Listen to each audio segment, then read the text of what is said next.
Meil on täna hommikul külas Riigikogu liige, Riigikogu riigikaitsekomisjoni liige Anti Poolamets. Tere hommikust! Tere hommikust! Tööpäev oli teil ikka päris pikk. 4:30 öösel lõppes istung. Mitu tundi magada kodus oma voodis saanud olete? Seekord sai tukkuda Riigikogu diivanil. Viskasitegi diivanil pikali? Jaa, nii oli. Praktiline elu. Ja nüüd otse siis Kuku hommikuraadiosse? Ja siis ma rääkisin hommikul kohvikus Meelis Kiiliga Reformierakonnast, kes ütles, et ma olen sõjaväelane, ma olen harjunud ka igal pool magama, nii et tema oli ka ööd seal. Kuulge, kui ööistung selle taga on, siis natukene kirjeldage neid meeleolusid. Mida see tähendab Riigikogu saadikute jaoks? Kas saunas käiakse või hoopis jõusaalis jalutatakse niisama ringi või ollakse puhvetis? Sisulist tööd üldse suudab teha? No suudab ikka, kui on vaja, siis tuleb suuta, see on palga sees.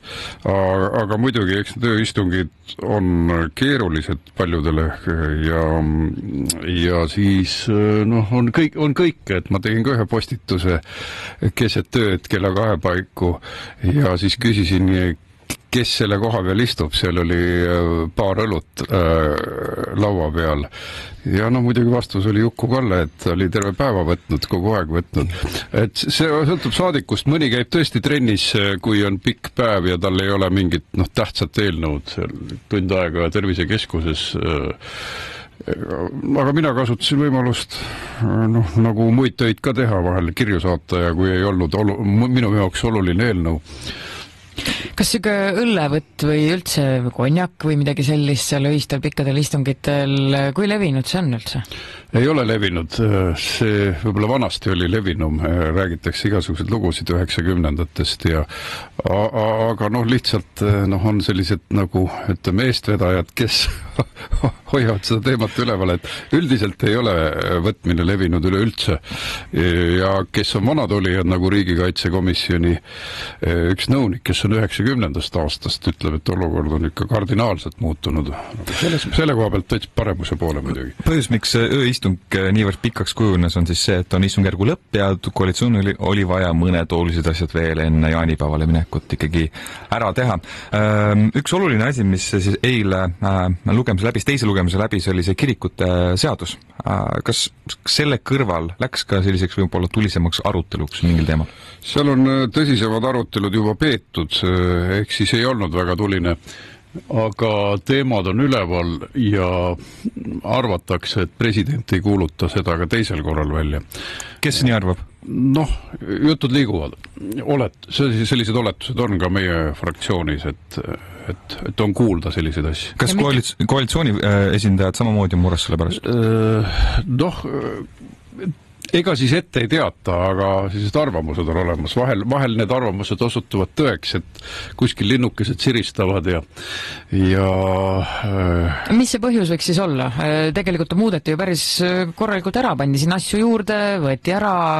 On seal mingisugused konkreetsed lõiked, siis, mis ikkagi tekitavad küsimusi või üleüldse seda kirikute koguduste seadust vaadatakse üks ühise paketina, et võib-olla president seda ei taha? Seal on küsimusi, eks seal ole põhiseaduse riive olemas, lihtsalt küsimus on selles, et näiteks kui ta läheb Riigikohtusse, et kas tehakse selline otsus, et see riive on põhjendatud, eks ole, teatud määral meie elu riivatakse kogu aeg, et politsei riivab ka meie elu, kui ta meid kinni peab, meie liikumisvabadust piirab ja et siis võib jõuda ühel hetkel Riigikohtuni välja ja eks siis ootame, milline seisukoht saab olema. Aga EKRE-l on olnud kogu aeg see mure, et see seadus võib olla pretsedendiks palju laiematele muudatustele kui ainult Moskva patriarhaat. Olgem täpselt, mis siis? MTÜ-d. Erakondade piiramine ka, me teame, kuidas Saksamaal näiteks on, et AfD on kogu aeg selle küsimuse all, et äkki keelaks ära, et tema on nüüd selline mittetolerantne ja nii edasi. Küll leiutatakse mingi epiteet ja hakatakse keelama. Ehk siis selline trend on Euroopas olemas. Te kardate, et EKRE keelatakse ära? Me kardame küll, et teatud asjaoludel võidakse piirama hakata ka erakondade tegevust, jah. Näiteks sotsiaaldemokraatidelt me sellist ohtu näeme küll. Miks just neilt? nemad on selles kõige selgesõnalisemad, et nad siis sildistavad väga konkreetselt, eks ole, et te olete need pahad, te olete sallimatud, vihakõne. Nemad on kõige aktiivsemad vihakõne seaduse ajajad olnud. Ja vihakõne seadus ei ole mingi naljaseadus, see on karm asi, mis võimaldab näiteks kriminaalkaristust määrata, poliitiku rajalt maha võtta. Mina pean ennast kindlaks sihtmärgiks sellel teemal. Ma tean, et on terved koduleheküljed, kus on igasugused tsitaate kogutud inimestelt, minult kaasa arvatud, et kohe kui vihakõne seadus rakendub, siis kaebavad kohtusse. Et on selline asi olemas, et sellised lehed? Ja homoaktivistid näiteks, et kes on mida öelnud seal nii-öelda sallimatut. See läheb kohe käiku, sest välismaa näidetel see kõik on olemas. Vaatame Inglismaad, eriti praeguste leiboristide valitsemise all on sõnavabadusega aina hullemaks läinud, et arreteeritakse mingi politseiametnikke, kes kuskil Facebookis teravamalt ütlevad immigratsiooni osas. 1000 immigranti võib küll sisse tulla iga päev üle piiri, et Inglismaal on pinged laes. Vaatame korraks Iirimaale, kus pärast neid vägistamisskandaale on tohutud rahutused. Vaatame USA-d, kus on illegaalsete immigrantidega kokkupõrgete tõttu tohutu pinge üleval. Ja te ei karda ainult, et EKRE keelatakse ära, te kardate ka, et teid kui poliitikut, meest, inimest canceldatakse ja tühistatakse või? No seda on ju palju toimunud. Aga kas see päriselt kardate seda? Aga loomulikult, kui meil on vihakõne seadus, siis see ei ole teoreetiline. Vihakõne seadus ootab kogu aeg oma järge, me oleme mitu aastat teinud kõva tööd, et seda pidurdada. Meil on õnneks liitlasi, vähemalt Isamaa, kes toetab meid selles, siis mingil määral võbelevad mõned koalitsioonierakonnad, kellel on kuskil kuklas mälestus, et nad rääkisid vabadustest midagi kunagi. Aga näiteks sotsiaaldemokraadid ja Eesti 200 on seda surunud. Ja ta tuleb ka iseasi, et kas ta tuleb eriti kanges variandis või lahjemas variandis. Aga muidugi olukord on paremaks läinud USA presidendi valimiste tõttu, et seal on hakatud rõhutama, et selliste repressiivseadustega ei tohi suid kinni panna. Ja asi on konkreetne. USA ei ole teoreetiline riik, tal on ka mõju oma liitlastele. Aga kui juba USA-sse natuke juttu ka, siis kuidas te kommenteeriksite neid viimaste kuude sündmusi kõike, et nüüd täna teatab Trump, et Hiinaga on ikkagi leppeni nad kohe-kohe jõudmas, allkirjad kohe saavad alla, siis alguses see kisa ju tõmmati üles aprillis, kogu maailm võbeles. Mis asi see on siis kõik? Mida Trump taotleb? Tähelepanu või miks nii? No vaadake tema läbirääkimisstrateegiat, see on kõva paugutamine, aga sellega siis saadakse vahel ka väga kiireid tulemusi. No Putiniga veel ei ole midagi õnnestunud küll. No seal see ongi keeruline jah, et kõikides nendes kriisikolletes on nii, et ega siis Gaza ei ole ka lahenenud. USA president võib soovida, et see laheneks, aga need pinged ei kao niisama, Ukraina sõda ei lõpe ka tema käsu peale, nii et ka USA-l ei ole mingit imerelva, et konflikte kohe ära lõpetada. Küll aga kaubanduses on tal imerelv, sest ta ütleb, et paneme tollid peale 50%, aga kuu aja jooksul on juba tohutud läbirääkimisdelegatsioonid kohal, hakatakse asja arutama ja nii ta on korduvalt ju teinud. Et põhiline on see, et ta on saanud teised riigid läbirääkimist laua äärde. Hiinas on päriselt juhtunud, et suur hulk laevu jääb sadamasse kinni, kaup on 50% tollihoiatuse all või tolli all, siis nad hakkavad tegutsema ja selles osas on Trump üliefektiivne olnud, et nende rusikaga lauale nippidega on ta väga kiiresti edasi liikunud. Kuulge, aga tuleme hoopis kiiresti Eestisse ka, sellepärast et poole tunni pärast algab juba järgmine Riigikogu istung. Täna varahommikul te lõpetasite, natuke puhata saite. Nüüd lähete 10 tagasi ja algab siis justiits- ja digiministri umbusaldusavalduse arutamine. Kuidas EKRE hääletab?